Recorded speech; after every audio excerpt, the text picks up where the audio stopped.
Hi there. Welcome to the We Interrupt This Broadcast monthly roundup. This is your roundup of what is happening in the Australian screen industry this month. I'm Julie Eckersley. And I'm Kirsty Stark. And between us, we've been involved in hundreds of hours of screen stories, myself as a crew member and producer. And me as a producer, actress, and a commissioner. We're here to bring the industry together, start a conversation, and most importantly, keep you up to date on everything that's going on. Make sure you subscribe to keep getting alerts on new episodes. And let's get into it.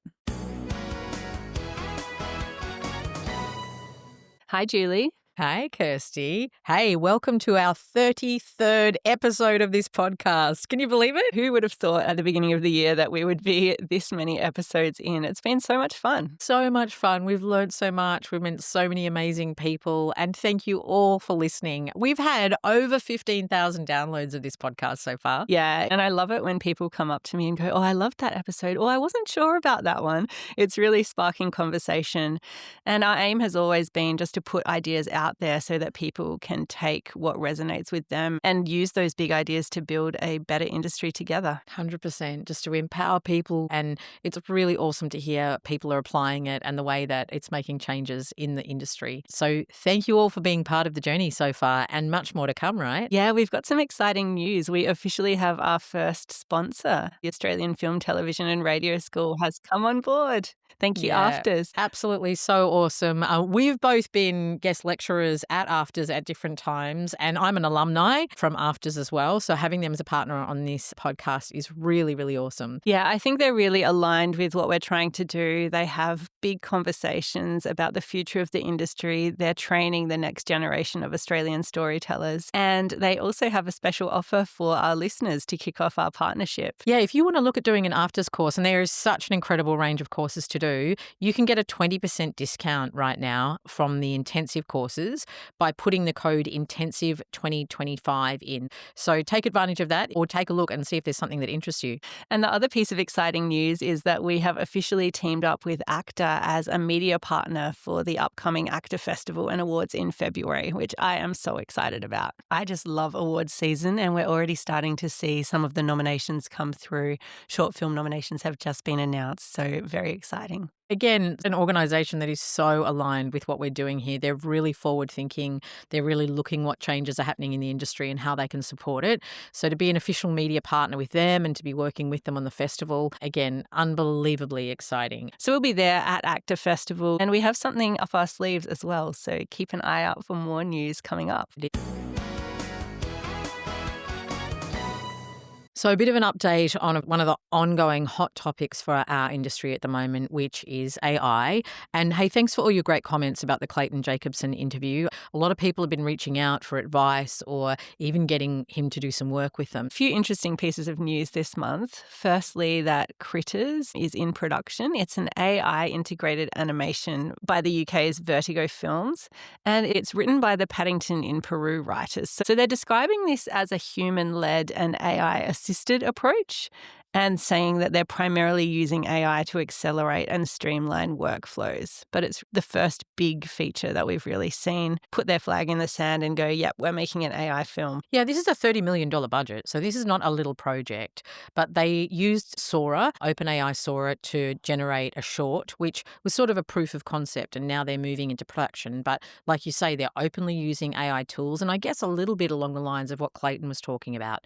How do we now get to a point where rather than going, it's no human, it's all AI, to, actually now start going, okay, how do we create creative partnerships where there are bits of AI that we use as a technology, but it's still got that human-led storytelling? And this feels like a really significant project in stepping into that at that really high level. Absolutely. Closer to home, there's been some AI unauthorized editing of Together, Michael Shanks's film, which I think is really interesting. So interesting. So Haisho, who is the Chinese distributor of the film, has AI converted a homosexual couple in the wedding scene, swapping out one of the men for a woman using AI. Totally unauthorized by the filmmakers. So the distributor, in this case a Chinese distributor, did that and then played the film. So I've watched the clip. it does look a little odd, but I mean, again, as we know, this technology is getting stronger all the time. But literally, they just changed the male face into a female face. So many issues to unpack there. And if filmmakers don't have control over it, it's a very complex issue. Yeah, I think it's really interesting from that legal perspective because most distribution agreements do actually allow distributors in various countries to edit films for regional sensitivity. So I guess there is an argument potentially in China that homosexuality falls under that context. In the past, it's always just been trims or, small edits. It's never been using AI to make a complete change. It's been a lot of the taking swear words out in the past, right? Or modifying sex scenes. Yes, it's a whole new ballgame now. Still on AI, we saw the actress, in inverted commas, Tilly Norwood, make her debut. Again, oh my goodness. I mean, this is just so much, guys. I don't know how everyone out there is going, but I mean, this is continually blowing and reshaping my mind. So there's obviously a lot of people experimenting with AI-generated characters, but Aline van der Velden, who is a Dutch comedian, writer and actress, has an AI company called Particle 6. And when she was on a panel at the Zurich Film Festival, she casually mentioned that an acting agency, would be coming on to represent Tilly Norwood, this AI character that the company had developed. And that just set off a storm of social media and online reaction. One of the most interesting things I thought in response to it was a letter to Tilly Norwood from actress Betty Gilpin. She writes the letter like she's giving advice to a young actress along the lines of what was given to her when she was a young actress. So Betty's now 40 and Tilly Norwood, I'm not sure if she has an age, where she doesn't, because she doesn't really exist. And the essence of the letter is you might be beautiful and you might have the external shells of being an actress, but actually Betty's saying the reason she's an actress is because of all the things that she's experienced, all the things that she can feel. And essentially being an actress is being able to channel those feelings and express them to an audience. As an ex-actress, a recovering actress, I mean, that is essentially the art form. And SAG has come out really strongly as well with a statement saying the union is opposed to the replacement of human performers by synthetics. To be clear, Tilly Norwood is not an actor. It is a character generated by a computer program that was trained on the work of countless professional performers without permission or compensation.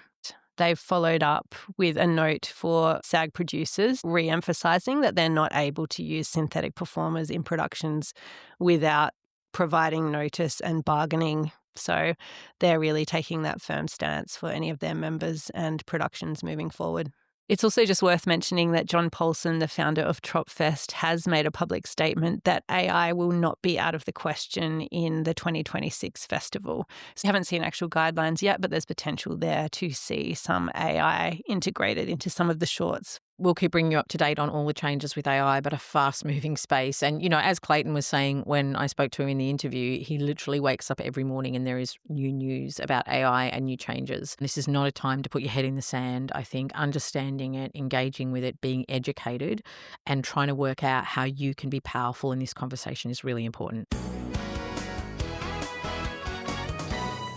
I really don't want to bring up this topic, Kirsty, but I'm going to have to talk about Trump. I don't even want to say it. It's such a clickbait, but he's out on the TikTok rampage again. And it's so curious because really what it looks like he is proposing for TikTok is that all of his old powerful media buddies are actually the ones that take over TikTok, managing that platform, taking it off China and giving it to the likes of Rupert Murdoch. Questionable behaviour? What do you think? I think it's more than questionable. I think it's insane behavior.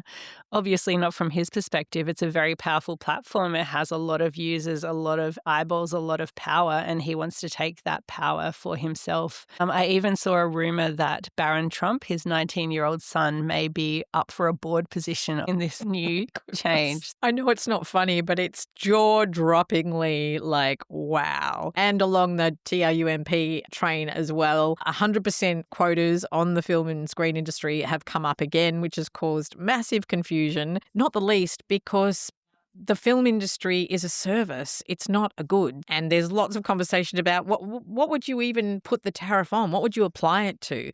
Very complex, but it's on the table again. Yeah, still no actual policy or process behind it. So I think we just have to wait and see.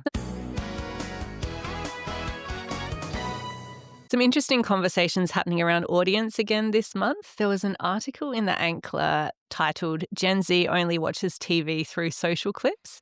And it is a trend we're seeing. More and more people aren't watching full shows. They're just watching the highlights or the clips through social media. So I want to put it to you, Julie, is the goal of a series for people to watch the whole thing? Would we care if people didn't listen to full podcast episodes and were just watching our highlights online? Yeah, that's such an interesting question because I actually think it's still a really powerful communication tool. Like, if someone just wants to watch the top 10 moments, say we put the top 10 moments of this podcast into a short form and they watch that, well, we're still communicating with them, right? Like, does communication have to be one thing, or can we be flexible in our thinking? You know, with some of those singing shows, America's Got Talent, you know, when I'm getting my nails done at the nail salon, they just play on loop the top singers from that show. And I love watching the cream de cream. I don't want to watch the whole show. That's how I want to engage with that particular project. What do you think? Are you enjoying the kind of clip culture as well? Yeah, in many ways I am. I would never sit down and watch a full episode of America's Got Talent, but if a golden buzzer pops up online from the new season, it will trigger me to go and search for 2 or 3 other golden buzzers just so I can see what the highlights were. On the flip side, I mean, it's not what the creators intended. So you are just seeing a part thereof. And the other thing is that this industry is driven by the time watched for advertisers. So, okay, there's less time, but hang on, let me complicate this a little bit more. But say someone didn't want to watch the full podcast, right? But they would watch 10 top moments or 5 top moments. Well, then we are also increasing our monetization from doing that. I think for me, I just have to keep flexible in my thinking. Like, you've just got to understand that things are changing, viewing habits are changing. And if you get set in one way of thinking, it's quite hard to keep moving with the landscape. Where the money comes from, if it's not advertising on standard long form content, is going to be the real question for all of us as creators over the coming years. We need sustainability, we need finance models, we need income in order to be able to continue creating what we do at a high level. And then I think it's also just worth reminding ourselves that when we are thinking about TV habits as creators, we need to look at our own. If people like us are watching 2-minute clips, 3-minute clips instead of full shows, then we need to understand that audiences are going to be doing that for our content as well. And almost embracing that and going, okay, how else can I get this content to them? How else can I format it? 100%. I mean, that is so true. If we look at ourselves, our parents, our friends, our kids, you can see the changing audience habits within the people around you. So you're right. Like, is there a point where you start writing for those things? I mean, it used to be such a big thing to write to an ad break. And then with Netflix, we've had to write to that first couple of minutes. So is this then another incarnation along those lines of you need to write knowing that there'll be clippable moments within your story? And not saying any of this is easy or simple to think through. It's all confronting in many different levels, but here we are. Like, we cannot turn back time and we cannot stop where things are going. So to be successful, to be sustainable, we need to have our eyes wide open. It's interesting too that the more things change, the more they stay the same. And I've seen other conversations online this month about streamers and how they aren't capturing audiences for different time slots or thinking about the way that people consume TV. They're not wanting to watch news in the middle of the day or drama first thing in the morning before they go to work. So why are their algorithms showing the same thumbnails all the way across the day? Maybe broadcast TV did get it right in some ways. Wow, so many points of change. Yeah, that reminds me of our interview with Amanda Lotz as well, when she's talking about the need to have many different profiles, even within your own account, so that you can have different moods, essentially, of what you want to watch. You can train the algorithm, hey, this is content I'm watching with my daughter. Hey, this is content that I'm watching when I'm in a serious mood. This is content that I'm watching when I'm in a really fun mood. And the core thing with all of it is it comes back to audience, thinking about audience, understanding how audiences are watching content, and trying to adapt to their needs as much as possible in order to get the most out of your show. So So the fabulous Jen Topping, who we've been lucky enough to interview and has that incredible Substack on the changes in the industry called The Business of TV, put out a really interesting article last week titled, "Do Creator Fans Move from YouTube to TV?" Now, this is a really big question because I think if your whole strategy is YouTube, you are financially vulnerable. Like, people still need to look at established media models, legacy media to make real money, but then you're seeing these huge numbers on YouTube and not such big numbers when a show goes to Netflix.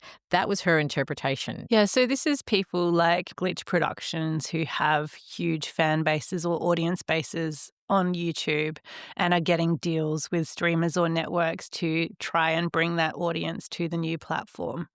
And I think what it shows is people watch content in different ways. At the end of the day, if you're on YouTube and you're used to watching that channel on YouTube, you don't necessarily want to watch it on Netflix or Prime. Yeah, I agree. When we talked to Jasmine from Glitch Productions, that was her point too, that some people just creatures of YouTube and some people are going to watch it on Netflix. So rather than you're splitting your audience or you should replicate it, actually that people are going to watch in different places. And certainly, as we move into this new media era, being able to maximize our long tails through different platforms seems key to how we're going to make sustainable businesses into the future. But it's worth thinking about, because I wonder if when Netflix takes a show off YouTube, there is an expectation that they're going to get that, 300, 400 million. And is that a reasonable expectation? Is it ever going to happen? I mean, they're banking on views in order to sustain their own business models.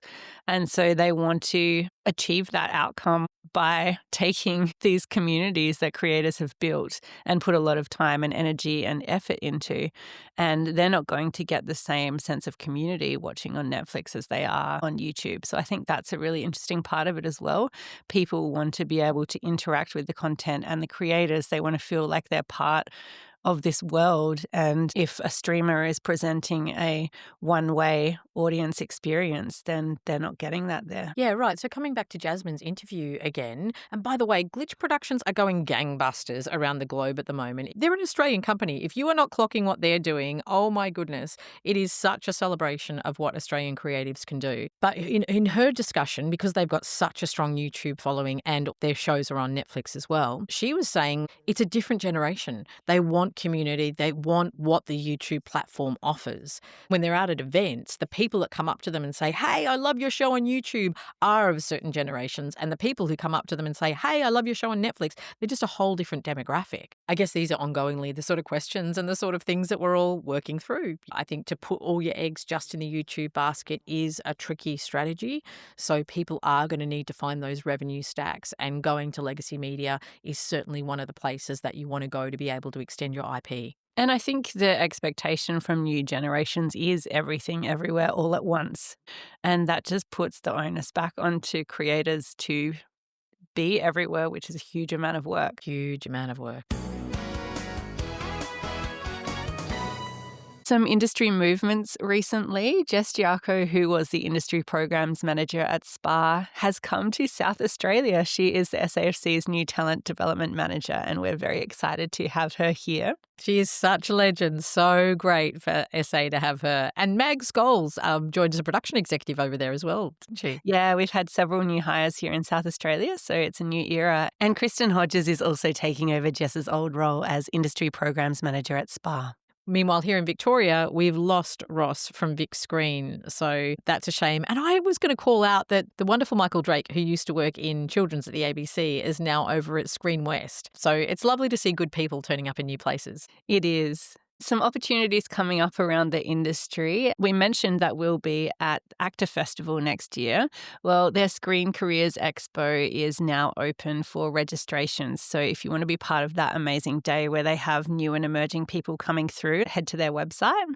It's also the last couple of days to get your Young Stars submissions in if you are a young actor looking to get some global recognition.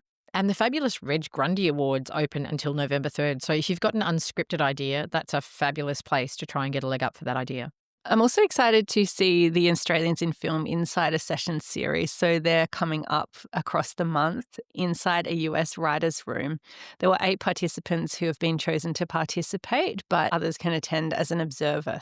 This is so brilliant. I've looked into doing it myself. I'm like, I want to be part of that. There's 8 selected people who will actually be in the room, but then at a really reasonable price, you can buy a ticket just to sit and look at how that writer's room operates. So valuable. I know so many people who've come to me saying, I want to be in a writer's room, and particularly a US writer's room. So this is an unbelievable opportunity to see how that works. Yeah, and we had our conversation with Nick Collar as part of the deep dives last week, and he was really talking about development and how we don't get enough time in Australia. So being able to see how that process plays out in a different system, I think is going to be really interesting and really valuable. For anyone with a project that's been completed recently, SPA entries are open from October 27th through to the 14th of November, so get ready for those. And for the composers out there, the Australian Guild of Screen Composers has announced their first ever scoring summit, which will be running on December 6th and 7th, so sign up for that one. What are you watching at the moment, Julie? You know what I've just watched and loved is One More Shot on Stan. It's so great.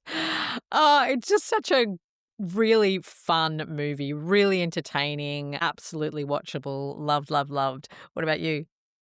I've spent the week at Adelaide Film Festival, so lots of incredible projects and a great chance to catch up with industry. I saw Sophie Hyde's Jimpa on opening night, the preview screening of Dario Russo's The Fox, and Made in SA short films last night, so lots of great Australian projects. Another thing that I loved watching this month is the McFarlane Brothers Screen Oz project is finally out, The Worst Thing That Could Happen, which is an anthology of really wonderful short pieces. Get on YouTube, check that out. It's absolutely delightful. And they're just going from strength to strength. They're absolutely awesome creators. And they did that in partnership with Haven't You Done Well? I'm just loving, again, that community aspect of YouTube where you read through the comments, you see people who've clearly been following them for a long time, alongside people who've literally just discovered them that day through the algorithm, who are engaged, interacting with content, wanting to be part of it. It's not just a one-way experience, and that's what we're finding with our first day release as well. It's so nice to have that connection with audience. Yeah, building community, as we know, and having that sense that you're being heard and that you're part of something, absolutely essential. And we mentioned Glitch Productions earlier. Their new show has just come out on YouTube. And speaking of audience, 8 million views in its first 2 days. Unbelievable. They are just an absolute powerhouse. Other great Aussie content out there is Kangaroo. My daughter went and saw it at the cinema and absolutely loved it. She came back full of giggles and quoting lines that sounded like an absolute delight. We do some really great kids' films, don't we? We do, and it's so nice to see young audiences engaging with Australian content. As much as the children's content funding situation has been decimated in this country over the last few years, producers and creators are making incredible shows and they're really having an impact with our kids. Another project I haven't seen yet, but I really clocked and I'm looking forward to watching is the documentary Surviving Mokulefa about the 3 Jewish sisters and the abuse that happened there, and also The People versus Robo-Debt from CJZ. In production here in South Australia, it's all going very well, no problems at all, which is Tilda Cobham-Harvey's feature debut as a writer-director has just wrapped up. And there's some big projects happening interstate. In Queensland, Subversion with Chris Hemsworth and Lily James has kicked off. And in New South Wales, Street Fighter. And here in Victoria, Guesswork and the lovely Andy Walker are doing Bad Company with Anne Edmonds and Kitty Flanagan. And High Country 2 also gearing up for production. And the next chapter of the Insidious horror franchise is also down there. So that's Blumhouse, another big international project here in Australia. So another big month heading into the end of the year. I can't believe how quickly it's gone. South by Southwest Sydney is just wrapping up, as well as the Adelaide Film Festival. And we're now heading into the International Movie Convention from the 27th to the 30th of October. Yeah, I'm going for the first time this year. I'm heading up to the Gold Coast and I'm hosting a panel, a really interesting panel on development with some great people there. I can't believe that's the 78th one and I've never been. So I'm really excited to be part of that this year. Have a great rest of the month and we will see you in November. See you in November. Now back to your regular programming.